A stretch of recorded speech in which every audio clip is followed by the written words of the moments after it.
A counseling minute tip for today. How to reach the tweens that you have in your home, meaning the preteens, which they call tweens today, and how to reach the teenagers in your home. How to talk to them. Well, what you want to do is have a dialogue. Good practices are, don't just hear what your child says and not listen, because a lot of parents do that. You know why parents rebelled when they left home? Because their parents didn't listen. You know why when your parents were children rebelled when, let me say that again, when their parents left home? Because their parents never took time to listen to them. So what I'm going to say to you as parents today, that you need to listen to your children. Take time before you go and slam down that gavel and hand down sense. Listen to them first. And always be agreeable, always not be agreeable, but always listen. And before you go and make a resolution or judgment or punishment. Because sometimes, I'll give an example. There's a bully on the school bus. They call me names. They say things and embarrass me in front of everybody. Well, a little boy, one of the kids, teenager goes up to him, says, "Please stop doing that." He says, "No. You're stupid." Makes a little noises. You know how bullies are. And they walk away, and then the people that hang around with them sort of laugh. They got the little obfuscate of audience that follows them around, like they want to be like them. Because that's what bullies usually have, is like their own little crowd of people. But the thing is, what you want to do is, and the story goes on, your child went over there and defended himself or herself by hitting him. But here's a hint, kids. Do it when the principal or teacher isn't looking. And make sure you do it when there's no teacher or age looking. But I don't recommend hitting. But, you might have to do that sometimes to get them to stop so they know you're being serious. If they keep on and on about teasing you, it's upsetting you and you don't like it. And it makes you look like you're weak. But you might have to do that. Like maybe stamp on their foot or something real hard. And don't let them try to knock your books out of your hand and things. The stupid stuff that bullies normally do. Don't let them do it. Gordon, when I was a kid and I was in high school and middle school, nobody did that to me because I was a big guy. And nobody really messed with me, in school like that. Because they knew if they did, they were going to be on the ground. Because I defended myself because that's the way I was brought up. A lot of kids aren't brought up that way today, but they should be. You need to stand your ground, you really do. Somebody comes up to you and they got their dukes up and they want to hit, they want to hit, you got to duck and back up and counterpunch that. You got to defend yourself. Because you have to. Because if you don't, they're going to keep riding you. They're going to keep bullying you because they know it gets a rise out of you and gets you all upset. That's what the rises. Get you all upset. And see, what parents need to do is listen to their children.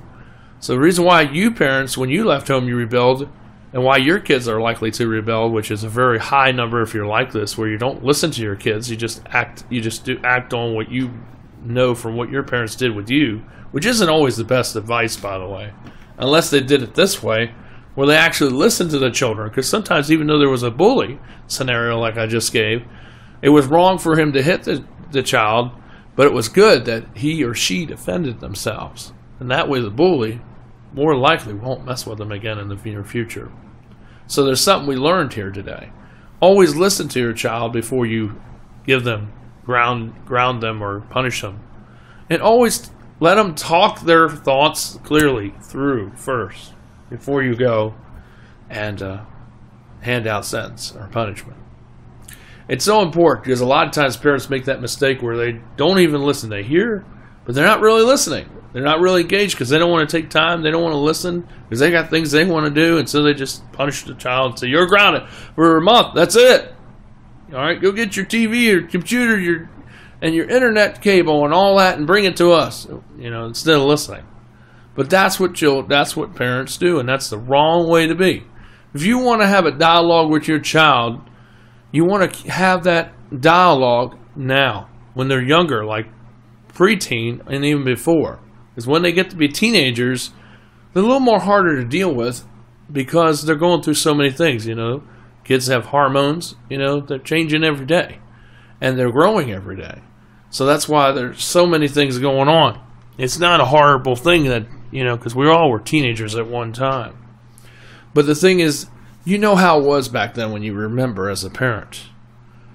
It was hard. But the thing is, it makes it all the more harder to talk to your parents when your parents don't really listen.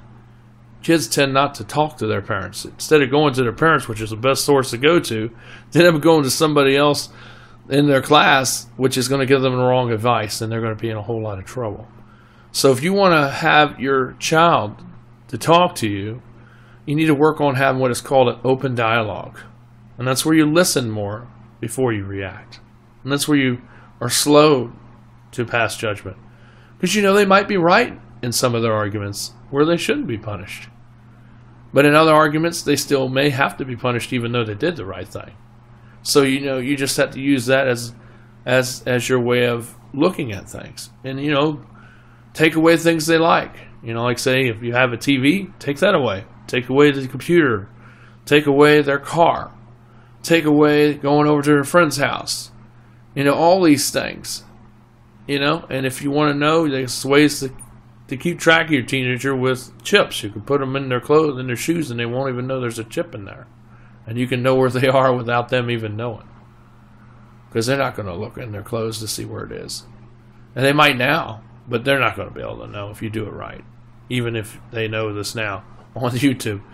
But the thing is, if you know, there's technology out here where you can use it for you or advantage parents to know where your kids are. But I want to say something also to the people that are overprotective with their children. I believe that being protective of your children is good because I would be that way, but not overprotective. There is a fine line between the normal parenting role than overprotective. You know, like every time there's a scenario, you know, you're going to overreact. And all that's going to do is cause your children to rebel when they grow up. And they're going to do everything that you put the fear in them not to do as soon as they leave home. So if you don't want that, then please listen to me. Have an open dialogue with your child. When they get older, they're going to need you more than ever because of peer pressure and because of boys and girls, because of relationships and peer pressure and because of how hard it is studying for school and things. They're going to need their parents. They're going to need you. So dads and moms, listen to your children. Take time to listen. And less, time to hand down punishment. Listen to what they have to say. Be there for them. This is one thing you could do, is go in their room, lay down on their bed. If they don't want to talk to you about something, say, I know something's bothering you, and I'm not going to leave until you talk to me about it. And let them talk to you. And don't be fearful. Don't be forceful. But just say, and they say, well, I don't want you in my room. It's privacy. I said, well, you're under my roof, young lady or young man. And you don't really have privacy in this house because we're a family. And, I love you. And I want you, I know something's wrong with you, son or daughter. And I want you to talk to me. I want to know what's going on because I know you're bothered by something. And when you know they are. Because you can tell. All parents can tell. Even I can tell. When I'm around kids long enough, you can tell when something's bothering them. Have that open dialogue and that discussion. Believe me, it'll save them and save you a whole lot of grief when they get older. Think about that. This is my counseling minute for today. From DeSilvis Media, July 8th, 2013. And I'll see you tomorrow with another update. Bye for now. Please subscribe down below and please support us. We need your help. We need an electric bill to be paid this month. $200 donations we need. If you can mail it to us or you can call us up, 804-789-9373. And I can take a credit card donation over the phone. We don't use your information for any other ways except for tax purposes. But other than that, your information won't be sold to any third-party companies, I promise you. And as soon as I use the information, I'll shred it at the end of the year after taxes have been paid. So, that's what I do here. So the thing is, if you want to help us out, please donate. And our address is 7110 if you want to send a check or a cash donation or money order donation. Just make sure you wrap it up in tinfoil and put it through into there, so it doesn't look like there's money in there. If you're going to send cash, just send it to 7110 New Hunter Road, apartment 423, Mechanicsville. That's MECCANISVILLE, Virginia 23111, and that's where you want to send it. Okay, and you put at the top of that, above that, 7110, you want to put DeSilvis' Media. Okay, it's capital D, small e, capital S, small I, L, V, I, S, apostrophe, and the media is capital M, capital E, capital D, capital I, capital A. And that's what you put in your order of on your check as well as on the envelope above that, okay? All right, well, thanks a lot, and take care.